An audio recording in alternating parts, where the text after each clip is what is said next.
దేశ రాజకీయ చరిత్రలో మా చంద్రన్న చేసిన మంచి పనులు ఇప్పుడు కాదు, ఆయన 45 ఏళ్ల చరిత్రలో ఆయన చేసిన మంచి పనుల్లో ఏ రాష్ట్ర ముఖ్యమంత్రి చేయనంత మంచి పనులు చేశాడు.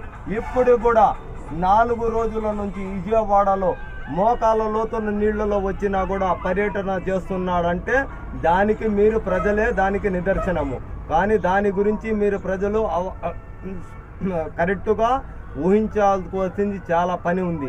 కానీ దాని గురించి మీరు ఒక జగనన్న వచ్చిండు, ఒకడు ఈడు వచ్చిండు, వాడొచ్చిండని కానీ ఇప్పుడైనా కూడా వైఎస్ఆర్సీపీ నాయకులు కానీ ఎవరైనా కానీ ప్రజలు విజయవాడలో కొట్టుకుపోయినా కరకట్టపోయి 32 మంది ప్రాణాలు ఆంధ్ర రాష్ట్రంలో పోయినా కూడా ఇంతవరకు ₹1 కోటి ప్రకటించిన జగను అది ₹1 కోటి సీఎస్ ద్వారాగా ప్రతి ఒక్కడికి మొత్తము అంతా ఎలిగేషన్ చేసి మొత్తం